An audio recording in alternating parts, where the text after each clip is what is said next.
Share को लेकर आज थोड़े लोग सरप्राइज हो रहे होंगे कि शुरुआत अच्छी हुई, वायदा का सबसे ज्यादा चढ़ने वाला शेयर था, फिर अभी नीचे क्यों आ रहा है। करीब 1% के आसपास की गिरावट होगी, जबकि शुरुआत में हमने स्ट्रेंथ शेयर में देखी है। इसके नतीजे भी ठीक ठाक आए थे। प्रॉफिट ऑलमोस्ट 1.5 गुना हुआ है, 56% का प्रॉफिट रिपोर्ट किया है, 56% बढ़ने का। और इसके अलावा मार्जिन भी हम देख रहे हैं कि ठीक ठाक है। फिर प्रॉब्लम क्या है अभी में? उसके बाद हमने देखा कि मैनेजमेंट की एक कॉन्फ्रेंस कॉल हुई थी, क्या उसमें कुछ डिस्टर्बेंस वाली कोई चीज निकल के आई है? जरा ये समझते हैं। हमारे सहयोगी गौरव जावलेकर हमारे साथ जुड़ गए हैं।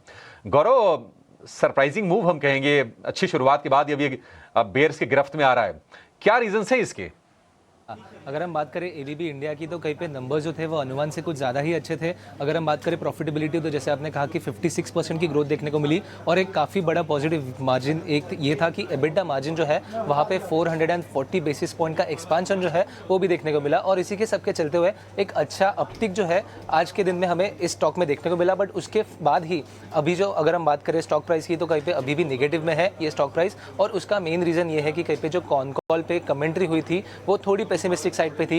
इसके 3 मेन रीजन जो है वो हम हाईलाइट कर सकते हैं। सबसे पहले जो है अगर हम बात करें प्रॉफिटेबिलिटी की मार्जिन्स की तो Q4 CY24 के लिए एबीबी इंडिया का प्रॉफिटेबिलिटी मार्जिन जो है वो 15.8% पे है। और बट अभी जाके आगे जाके मैनेजमेंट का कहना ये है कि जो मार्जिन्स है मीडियम टर्म में 12 to 15% में रहेंगे। तो अभी जो लेवल पे हम मार्जिन्स देख रहे हैं उससे भी कम मार्जिन का अनुमान जो है वो मैनेजमेंट ने दिया है। इसके वजह से कहीं पे ये जो स्टॉक प्राइस है वो हर्ट होता है हमें देखने को मिली। दूसरा रीजन अगर हम बात करें ग्रोथ की तो इस क्वार्टर में हमें देखा कि एबीबी इंडिया की ऑर्डर बुक का ग्रोथ जो था वो थोड़ा स्लो था। अगर हम मैनेजमेंट के कहना माने तो कहीं के उनका मानना ये था कि 2 रीजन से इसके पीछे। सबसे पहले कहीं पे जो इलेक्शन का इंपैक्ट हमें इस क्वार्टर में देखने को मिला और दूसरा जो केपेक्स में स्लो डाउन है वो। बट इसके साथ साथ अगर हम बात करें ब्रोकरेज की तो यूबीएस का मानना यह है कि अगर हम इस दोनों रीजंस को भी माने और अगर हम माने कि बेस इफेक्ट भी ज़्यादा था तो इसके चलते हुए भी एबीबी इंडिया में जो ग्रोथ था वो थोड़ा अनुमान से कम था।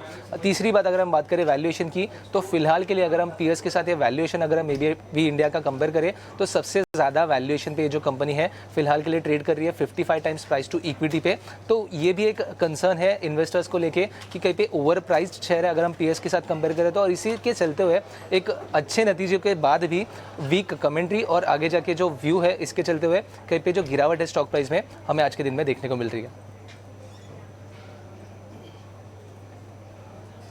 ठीक है, मतलब बाजार में वही चल रहा है कि जो बीत गई वो बात गई।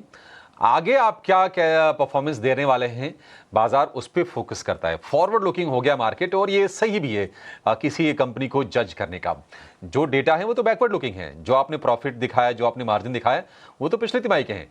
इस तिमाही में क्या हो रहा है और आगे क्या तस्वीर है वो ज्यादा तवज्जो देता है बाजार। और हम देख रहे हैं कि शुरुआत में 5% नीचे था, 5% ऊपर था शेयर और उसके बाद ये ऊपरी स्तर से करीब 6% गिर के अब ये लाल निशान में फिर से। वैसे भी एबीबी का स्ट्रक्चर नेगेटिव ही था। बाकी हम पूरे अगर कैपिटल गुड स्पेस को देखेंगे तो नेगेटिविटी इसमें बनी हुई थी। एबीबी मानस जी, एक व्यू आपसे चाहिए इस पर। देखिए, दिसंबर मंथ से जब से स्टॉक अपने 10 डे मूविंग एवरेज के नीचे फिसला है, हर बार रिकवरी में 10 डे मूविंग एवरेज को टेस्ट करता है लेकिन उसके ऊपर सस्टेन नहीं कर पाता है। और आज मॉर्निंग में भी वैसे ही हुआ। रिकवरी थी, कैप अप था, लेकिन 10 डे मूविंग एवरेज के ऊपर स्टॉक सस्टेन नहीं हो पाया। आई थिंक ये ट्रेंड कंटिन्यू हो सकता है। बहुत कॉशियस रहिए। अगर 4100 के नीचे 5100 के नीचे गया, 5100 रुपए के नीचे गया तो शायद 200 वीक मूविंग एवरेज जो कि 4650 है, स्टॉक उसको भी टेस्ट कर सकता है। तो ट्रेंड निगेटिव है, इस गिरावट पे खरीदारी ना करें। खरीदारी करने के लिए आई थिंक एक लेवल ध्यान रखिए। अभी के लिए फिलहाल तो 5650 अगर 5650 के ऊपर जाए तभी खरीदारी करनी चाहिए यहाँ पर। 5650 के ऊपर जाए तभी खरीदारी करनी चाहिए। एबीबी को लेकर ये व्यू।